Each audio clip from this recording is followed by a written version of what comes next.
For the next lab in IS3230 access control, VLab2, I'm again already at the start page. I'm going to access our VLab. Again, the initialization may take a few minutes, so I'm going to go ahead and pause it while it loads.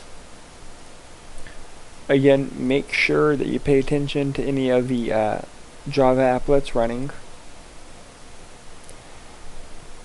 It does take a few minutes, but again, be patient. Okay, so once our VM is fully loaded, we're going to go ahead and open up our ISS VM server farm RDP folder. That should be in the center of the desktop. If not, scroll through until you find it. We're going to be accessing our target window machine number 1. And once it pops up, first thing you want to notice is, again, notice that it's not the correct username. It's trying to log on to the local account. So we're going to go to Other Users, Corp /. Notice that it changes our logon to Corp. That's our domain.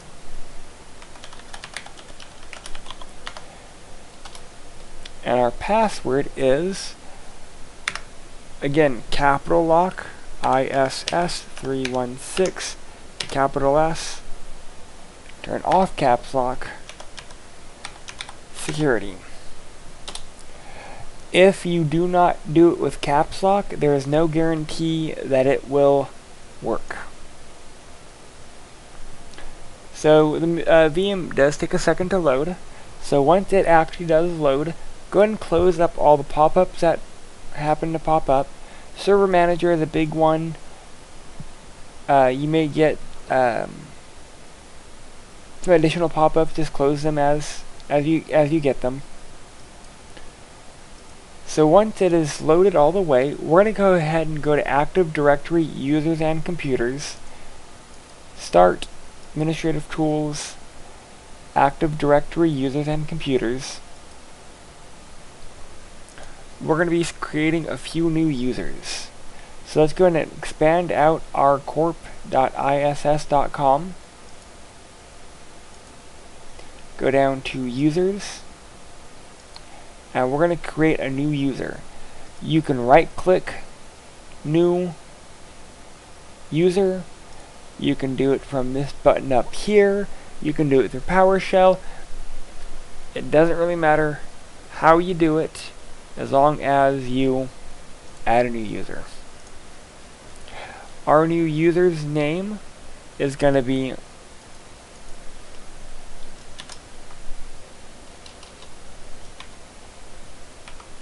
Mark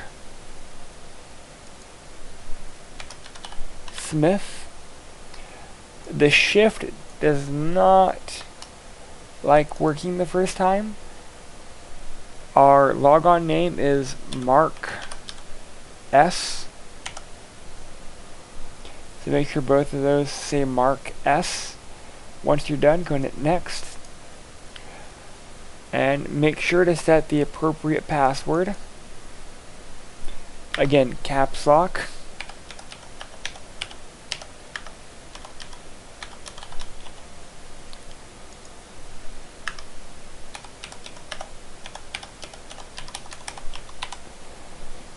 It's capital I, capital S, 316, capital S, security. We want to uncheck logon password. Let's double check, make sure it's all correct. Hit Next. If they do not match, retype them in.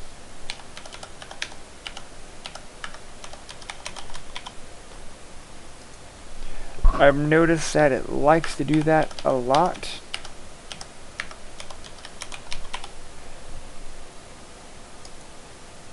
And I don't know why that is. It's just happened to be our lab environment.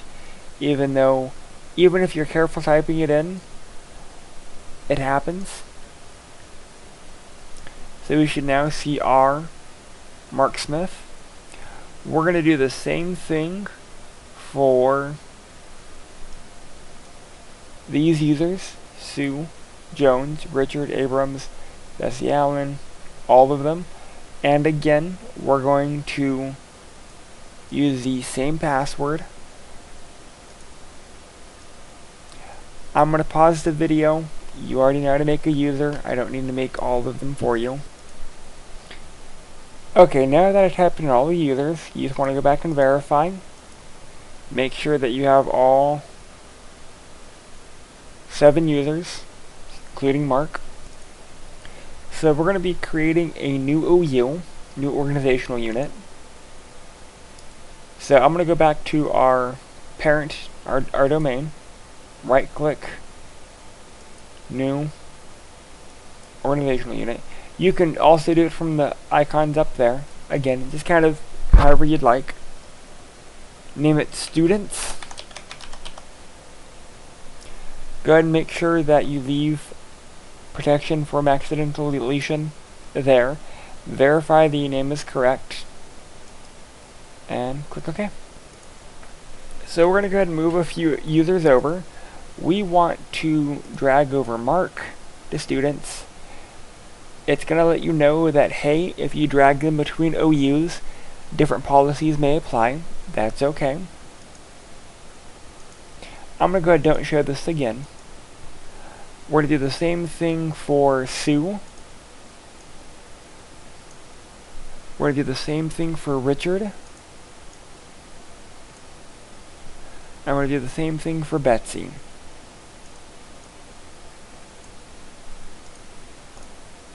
So once you did those 4 users, we're going to create another OU.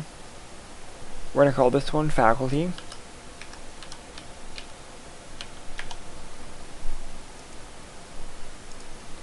And we will drag over Renee, Nancy, Matt,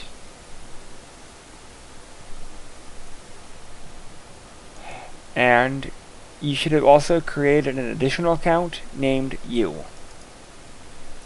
I didn't do my user, so I'm going to go ahead and create it.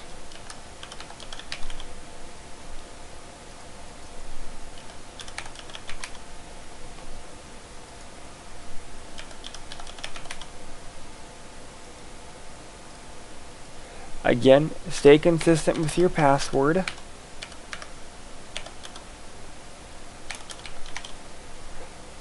Because it's the same password we're using for everything for this class.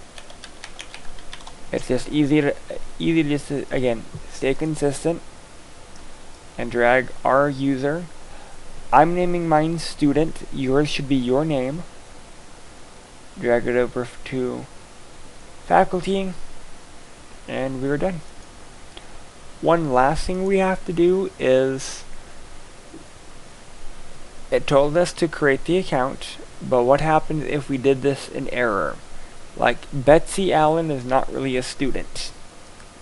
We want to go ahead and delete her. So navigate to student, find Betsy, right click, delete. I normally disable accounts, I never delete accounts. But the lab calls for deletion, so go ahead and delete them. Are you sure you want to delete Betsy? Yes. So you should have just the remaining 3. On faculty, you want to find yours and delete your account. Again, mine is named student, so I'm deleting student. And that is the end of the lab. Once you've completed those steps, go ahead and close out of everything, and you're good to go.